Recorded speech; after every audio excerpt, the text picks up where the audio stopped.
आवाज अगर ऊंची हो, आवाज अगर ऊंची हो तो कुछ लोग ही सुनते हैं, लेकिन अगर बात ऊंची हो तो सारी दुनिया सुनती है। दोस्तों, आज की ये वीडियो हर एक उस इंश्योरेंस प्रोफेशनल के लिए ज़रूरी है जो लोग लाइफ में कुछ बनना चाहते हैं, जिनके सपने बड़े हैं, जो सफलता प्राप्त करना चाहते हैं। तो आज की ये वीडियो आप सभी को लास्ट तक देखनी चाहिए, क्योंकि आज इस वीडियो में मैं आपको एक ऐसी कहानी बताने वाला हूं जिस कहानी को सुनकर आपको लगेगा कि हाँ, आप भी कुछ कर सकते हो लाइफ में। तो बने रहिए वीडियो से, और अगर आपको मेरा वीडियो अच्छा लगे तो वीडियो को लाइक कीजिए और सब्सक्राइब कीजिए मेरे इस यूट्यूब चैनल को, ताकि आने वाले समय में आपको हमारी हर एक वीडियो का नोटिफिकेशन टाइम टू टाइम मिलता रहे। दोस्तों, हर एक इंश्योरेंस एडवाइजर ही नहीं, बल्कि हर एक सेल्समैन, हर एक वो व्यक्ति जो कहीं ना कहीं सेल्स से जुड़ा हुआ है, लाइफ में स्ट्रगल करता है, मेहनत करता है, लेकिन मेहनत करने के बावजूद भी वो सफलता प्राप्त नहीं कर पाता है। कुछ ना कुछ उसके पीछे रीजन होता है। रीजन बहुत सारे हो सकते हैं, उनके बारे में मैंने तरह तरह की वीडियो बनाई हुई है। आई होप कि आपने वो सारी वीडियो देखी होंगी। लेकिन दोस्तों, आज मैं आपको एक ऐसी कहानी बताने वाला हूं जो कहानी एक 24 साल के लड़के के ऊपर है। और ये कहानी अगर आप समझ जाएंगे, ये कहानी अगर आप सुन लेंगे, तो आपको लगेगा कि हाँ, आप भी लाइफ में मुश्किलें आने के बावजूद आप अपनी मंजिल को प्राप्त कर सकते हो। दोस्तों, हर कोई व्यक्ति कुछ ना कुछ मुकाम हासिल करना चाहता है। वो मुकाम कुछ भी हो सकता है। आपके बिजनेस से रिलेटेड हो सकता है, आपसे जॉब से रिलेटेड हो सकता है, आपकी लाइफ से रिलेटेड हो सकता है, यानी कि कोई भी मुकाम आपका हो सकता है। उस मुकाम को हासिल करने के लिए आप रात दिन मेहनत करते हैं। तो यही कहानी है उस 24 साल के लड़के के लिए, जो लड़का 24 साल का था और 24 साल की एज में उसने कितनी मेहनत की। 14 घंटे 15 घंटे की ड्यूटी करता था, एक सेठ के यहाँ पे वो नौकरी करता था, और मेहनत करने के बावजूद जो उसको पगार मिलती थी, जो उसको सैलरी मिलती थी, वो मिलती थी 5,000 रुपये महीना। उस 5,000 रुपये महीना से वो व्यक्ति अपने परिवार का गुजारा करता था। उसके माँ बाप अंधे थे, ब्लाइंड थे, वो देख नहीं सकते थे, काम नहीं कर पाते थे। तो पूरे परिवार की जिम्मेदारी उस 24 साल के लड़के के ऊपर थी। वो 24 साल का लड़का इतनी मेहनत करता था और रात दिन यही सोचता था कि कैसे अपने परिवार के लिए मेहनत करके पैसा कमाऊं और अपने परिवार की जीविका को चला सकूं। दोस्तों, एक दिन की बात है, उस लड़के ने ऑफिस जाने के लिए सुबह 4 रोटी अपने लिए बनाई, और रोटी बनाकर वो किचन में उसको ढककर चला गया नहाने के लिए। नहाने के लिए इसलिए गया क्योंकि उसको ऑफिस के लिए तैयार होना था। और जब वो नहाकर वापस लौटा, उसने सोचा कि चलो मैं ब्रेकफास्ट कर लेता हूं। तो उसने आकर देखा कि उसने रोटी तो 4 बनाई थी, लेकिन वहां पर रोटी सिर्फ 3 ही उसको मिली, 1 रोटी गायब थी। तो उसने सोचा हो सकता है मुझसे कुछ गलती हो गई हो, मैंने 3 ही रोटी बनाई हो। फिर दूसरे दिन क्या हुआ, उस लड़के ने सुबह उसी तरीके से अपने ऑफिस जाने के लिए 4 अपने लिए पराठे बनाए, और पराठे बनाने के बाद वो फिर नहाने के लिए चला गया। जैसे ही वो वापस आया नहाकर, उसने सोचा कि चलो मैं ब्रेकफास्ट कर लेता हूं। उसने उस दिन फिर देखा कि जो उसने 4 पराठे बनाए थे, वो 4 पराठे नहीं, वहां पर 3 पराठे मिले। वो हैरान रह गया। उसने सोचा कि यार, मैं 4 रोटी पहले दिन बना के गया, लेकिन मुझे वापस आने के बाद मैंने देखा सिर्फ 3 रोटी मुझे मिली। दूसरे दिन जब मैं 4 पराठे बनाकर गया तो मैंने देखा सिर्फ 3 पराठे वहां पर थे। वो लड़का सोच में पड़ गया। अगले दिन उस लड़के ने सोचा कि मैं पता लगा कर रहूंगा कि मैं रोटी तो 4 बनाता हूं, लेकिन रोटी मुझे सिर्फ 3 मिलती हैं। तो अगले दिन उस लड़के ने फिर यही काम किया। उसने किचन में जाके 4 रोटी बनाई, और रोटी बनाकर उसने सोचा कि आज मैं नहाने के लिए नहीं जाऊंगा, आज मैं नजर रखूंगा कि ये 1 रोटी जाती है तो जाती कहां है, आज मैं इस चीज का पता लगाकर ही रहूंगा। तो वो लड़का गेट के पीछे खड़ा हो गया, और खड़ा होकर वो देखता रहा। तो उसने देखा कि एक चूहा आया और उसकी 1 रोटी को उठाकर ले जा रहा था। उस रोटी को उठाकर वो ले जा रहा था, तो उसने उस चूहे को पकड़ लिया। जैसे ही उसने उस चूहे को पकड़ा, उसने चूहे को बोला कि तू मेरी 1 रोटी रोज चुराता है, तुझे पता है मैं कितनी मेहनत करता हूं, और मेहनत करने के बावजूद मेरे पास सिर्फ 4 रोटी खाने के लिए ही पैसा होता है, 4 रोटी बनाने का ही मेरे पास पैसा होता है, और मुझे ये 4 रोटी पूरे दिन चलानी होती है। ये 4 रोटी में 2 रोटी सुबह खाता हूं, 2 रोटी दोपहर को खाता हूं, और मुझे रात को रोटी नसीब नहीं होती है। तो उस चूहे ने कहा, देखो भाई, मेरे हक को मत मारो, ये 1 रोटी मुझे खाने दो। तो उस लड़के ने अपनी आपबीती उस चूहे को बताई। चूहे ने बोला कि भाई देख, तेरी प्रॉब्लम है जो, इस प्रॉब्लम का समाधान सिर्फ तुम्हें महात्मा बुद्ध ही दे सकते हैं। तुम महात्मा बुद्ध के पास जाओ और उनको अपनी समस्या बताओ, वो जरूर आपकी समस्या का निवारण करेंगे। तो वो लड़का उस चूहे को छोड़कर चला जाता है, और कहाँ चला जाता है? महात्मा बुद्ध की तलाश में।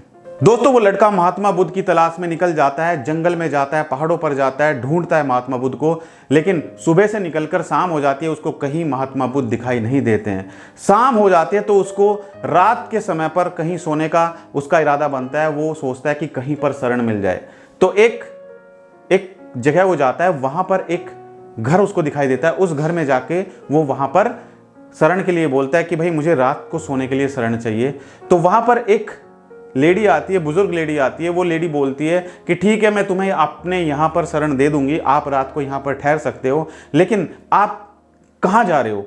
तो उस लड़के ने बोला कि मैं महात्मा बुद्ध के पास जा रहा हूँ, क्योंकि मेरे लाइफ में बहुत स्ट्रगल चल रहा है, मेरी लाइफ में बहुत मुश्किलें आ रही हैं, तो मैं महात्मा बुद्ध से अपनी बात करने के लिए जा रहा हूँ। तो उस लेडी ने कहा उसको कि ठीक है, मैं तुम्हें अपने यहाँ पे शरण दूंगी, लेकिन तुम्हें महात्मा बुद्ध के पास जाकर मेरी एक बात उनसे पूछनी पड़ेगी। तो उस लड़के ने कहा ठीक है, मैं आपकी बात जरूर महात्मा बुद्ध से पूछूंगा।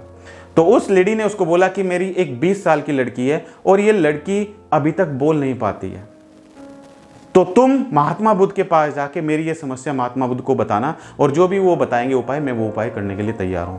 तो उस लड़के ने कहा ठीक है, मैं आपकी ये बात महात्मा बुद्ध तक जाके पहुंचाऊंगा। तो वो लड़का रात को उनके यहाँ पे शरण लेता है और सुबह होते ही वो वहाँ से निकल जाता है। उसके बाद जब वो जाता है तो उसको रास्ते में बहुत सारी मुश्किलों का सामना करना पड़ता है। पहाड़ आते हैं, वहाँ पे पहाड़ों पर चढ़ता है। एक इतने ऊंचे पहाड़ आते हैं कि वो चढ़ता चढ़ता थक जाता है और बैठ जाता है। तो वो लड़का रास्ते में बैठ जाता है। उसको वहाँ पर एक जादूगर दिखाई देता है। तो जादूगर उससे पूछता है कि तुम कहाँ जा रहे हो, इतने ऊंचे पहाड़ों पर आप तुम कहाँ जा रहे हो? तो वो लड़का बोलता है कि मैं महात्मा बुद्ध से मिलने जा रहा हूँ, लेकिन ये पहाड़ है, ये पहाड़ में पार नहीं कर पा रहा हूं, बहुत मुश्किलें आ रही हैं पहाड़ पार करने में। तो जादूगर बोलता है कि महात्मा बुद्ध के पास क्या लेने जा रहे हो? उसने अपनी प्रॉब्लम बताई उसको, जादूगर को। उसने कहा कि मेरी लाइफ में बहुत स्ट्रगल चल रहा है, मैं बहुत परेशान हूं, तो मैं महात्मा बुद्ध से कुछ उपाय जानने के लिए जा रहा हूं। तो उस जादूगर ने कहा कि भाई ठीक है, तुम महात्मा बुद्ध के पास जा रहे हो तो मैं तुम्हें ये पहाड़ पार करा सकता हूं, लेकिन मेरी एक समस्या है, ये समस्या तुम्हें महात्मा बुद्ध से जाके बोलनी है। जो भी महात्मा बुद्ध उपाय बताएंगे मैं वो उपाय करूंगा। तो उस लड़के ने कहा ठीक है, आप मुझे ये पहाड़ पार करा दीजिए, मैं आपके जो भी सवाल है वो सवाल महात्मा बुद्ध से जाके पूछूंगा। तो उस जादूगर ने कहा कि महात्मा बुद्ध से जाके ये बोलना कि मैं इस पहाड़ पर पिछले हजारों वर्षों से तपस्या कर रहा हूं, लेकिन मुझे स्वर्ग नसीब नहीं हो रहा है, मुझे स्वर्ग में जाना है, मुझे स्वर्ग कब नसीब होगा, ये मेरा सवाल तुम महात्मा बुद्ध से जाके पूछना। तो उस लड़के ने कहा ठीक है जादूगर साहब, मैं आपकी ये बात, आपका ये सवाल महात्मा बुद्ध से जाके करूंगा। वो लड़का ये कहकर जादूगर ने उसको छड़ी दिखाई और छड़ी घुमाते ही उस लड़के को वो पहाड़ उसने पार करा दिया। उसके बाद जब वो लड़का आगे जा रहा था, उसको आगे और मुश्किलों का सामना करना पड़ा। जैसे ही वो पहाड़ से नीचे उतरा तो नीचे उतरते ही उसको नदी दिखाई दी। अब उस नदी को कैसे पार किया जाए? उसको तो तैरना नहीं आता है। उस नदी को कैसे पार किया जाए? तो उसको वहां पर एक कछुआ दिखाई दिया।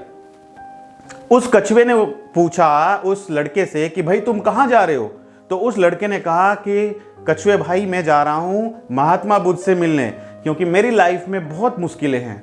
मैं जितनी मेहनत करता हूं, मेहनत करने के बावजूद भी मैं वो मुकाम हासिल नहीं कर पाता हूं जो मुकाम मैं प्राप्त करना चाहता हूं। बहुत मुश्किलें मेरी लाइफ में, मैं जीना भी नहीं चाहता हूं, लेकिन मैं क्या करूं, मेरे परिवार के ऊपर, मेरे ऊपर इतनी जिम्मेदारी है, मैं अपनी जिम्मेदारी से नहीं भाग सकता हूं। तो उस कछुए ने कहा भाई देख, मैं तुझे ये नदी पार करा सकता हूं, लेकिन मेरी एक प्रॉब्लम है, ये प्रॉब्लम तुम्हें महात्मा बुद्ध से जाके बतानी पड़ेगी, और महात्मा बुद्ध जो भी उपाय बताएंगे मैं उन उपाय को जरूर करूंगा। तो उस कछुए ने कहा कि महात्मा बुद्ध से जाके ये बोलना कि मैं पिछले सैकड़ों वर्षों से यहां पर नदी में तैर रहा हूं, लेकिन मुझे ड्रैगन बनना है, मैं ड्रैगन नहीं बन पा रहा हूं, कैसे मैं ड्रैगन बन पाऊंगा? तो उस लड़के ने कहा ठीक है, मैं आपके इस प्रश्न को जरूर महात्मा बुद्ध से पूछूंगा। ये कहते ही कछुए ने उस लड़के को अपनी पीठ पर बिठाया और उसको वो नदी पार करा दी। अब आगे जाकर वो लड़का जब महात्मा बुद्ध के पास पहुंचा तो बहुत सारी भीड़ थी वहां पर, बहुत सारे लोग आए हुए थे वहां पर अपनी बात कहने के लिए महात्मा बुद्ध से। तो उस लड़के का नंबर आया। महात्मा बुद्ध ने उस लड़के को अपने पास बुलाया और उससे कहा कि भाई देखिए, जितनी भी पब्लिक यहाँ पे बैठी है सभी सिर्फ अपने 3 सवाल पूछ सकते हैं, आप सिर्फ 3 सवाल पूछ सकते हैं, मैं आपके तीनों प्रश्नों का जवाब दूंगा। अब वो लड़का सोच में पड़ गया। सोच में वो लड़का इसलिए पड़ गया क्योंकि 3 सवाल तो उसको उन लोगों के पूछने थे। पहले जो माताजी मिली उनका सवाल पूछना था जिसकी बेटी की शादी नहीं हो पा रही थी। दूसरा सवाल था जादूगर का, जो जादूगर स्वर्ग में जाना चाहता था। तीसरा सवाल था कछुए का। लेकिन वो सिर्फ 3 ही सवाल पूछ सकता था। अब अपना सवाल वो कैसे पूछे? उसने सोचा चलो कोई बात नहीं, मैं तो पैसा कमा रहा हूं, अपना काम कर रहा हूं, ठीक ठाक जिंदगी चल रही है, मैं पहले इनके तीनों के सवाल के जवाब पूछ लेता हूं। तो उसने महात्मा बुद्ध से एक एक करके सवाल पूछना शुरू किया। सबसे पहले उसने महात्मा बुद्ध से उस लेडी का सवाल किया, उस लड़की का सवाल किया जो लड़की 20 साल से बोल नहीं पाती थी। तो महात्मा बुद्ध से जब उसने प्रश्न किया तो महात्मा बुद्ध ने उससे कहा कि वो लड़की उस दिन बोलेगी जिस दिन उसकी शादी होगी। तो उसको पहले सवाल का जवाब मिल चुका था। अब उसने महात्मा बुद्ध से दूसरा सवाल पूछा उस जादूगर के बारे में कि एक जादूगर था, वो जादूगर स्वर्ग में जाना चाहता है, पिछले हजारों वर्षों से वो वहां पे काम कर रहा है, लेकिन वो स्वर्ग में कैसे जा पाए? तो महात्मा बुद्ध ने उसको बोला कि वो उस दिन स्वर्ग में जाएगा जिस दिन वो उस छड़ी को छोड़ देगा। उसको दूसरे सवाल का जवाब मिल गया। तीसरा सवाल था उस कछुए का। वो कछुआ ड्रैगन बनना चाहता था जो हजारों सालों से वहां पे काम कर रहा था नदी में। तो उसने उसका सवाल का जवाब जानना चाहा। तो महात्मा बुद्ध ने उसको जवाब दिया कि जिस दिन वो कछुआ अपना कवच उतार देगा उस दिन वो ड्रैगन बन जाएगा। अब इन 3 सवालों के जवाब मिलने के बाद वो लड़का वापस आ रहा था। तो वापस आते आते उसको कछुआ मिला। कछुए ने बोला कि भाई क्या हुआ, मेरा सवाल पूछा था आपने महात्मा बुद्ध से? तो उस लड़के ने कहा हाँ मैंने आपका सवाल पूछा था। तो महात्मा बुद्ध ने मुझे जवाब दिया कि जिस दिन तुम अपना कवच उतार दोगे उस दिन तुम ड्रैगन बन जाओगे। तो उस कछुए ने कहा कि ठीक है भाई, मैं अपना कवच उतार देता हूं। तो उस कछुए ने अपना कवच उतारा और उस कवच को उतारते उसके नीचे से मोतियों की बरसात होने लगी। तो उस कछुए ने कहा भाई इन मोतियों का मैं क्या करूंगा, ये मोती तुम लेके चले जाइए, मैं ड्रैगन बन जाता हूं। तो वो कछुआ ड्रैगन बन गया और वो मोती उस लड़के को दे दिए उसने। उसके बाद वो आगे चला, आगे जाकर उसको वो जादूगर मिला। तो उस जादूगर ने कहा कि भाई क्या हुआ, महात्मा बुद्ध के पास गए थे, मेरे सवालों का जवाब मिला आपको? तो उस लड़के ने कहा हाँ बिल्कुल, मुझे आपके सवालों का जवाब मिला है। तो उसने कहा कि महात्मा बुद्ध ने मुझे ये बोला है कि जिस दिन तुम ये छड़ी छोड़ दोगे उस दिन तुम स्वर्ग में चले जाओगे। तो उस जादूगर ने कहा कि ठीक है भाई, अभी मैं छड़ी छोड़ देता हूं, ये लो मेरी छड़ी, मैं अभी छड़ी छोड़ देता हूं। तो उस जादूगर ने वो छड़ी उस लड़के को दे दी और वो चला गया स्वर्ग में। तो लड़का जादूगर के यहां से निकला और निकलने के बाद वो उस लेडी के पास आया। वो लेडी उसको मिली। उस लेडी ने उससे पूछा कि भाई तुम गौतम बुद्ध के यहां पे गए थे, क्या आपने मेरे प्रश्न का जवाब मिला आपको? तो उसने कहा हाँ बिल्कुल, आपके प्रश्न का जवाब मुझे मिला है। तो महात्मा बुद्ध ने मुझे ये बोला है कि वो लड़की उस दिन बोलेगी जिस दिन उसकी शादी होगी। तो उस औरत ने कहा कि ठीक है भाई, इससे अच्छा मौका मुझे कहाँ मिलेगा, आप जैसा लड़का मुझे कहाँ मिलेगा? तो उसने उसकी शादी उस लड़की से करा दी। लड़की ने लड़के को देखा और लड़के ने लड़की को देखा और उसके बाद उनकी शादी करा दी। शादी कराते ही वो लड़की बोली अरे तुम तो वही हो ना जो उस दिन रात को हमारे घर पे रुके थे। यानी कि वो लड़की ने भी बोलना शुरू कर दिया।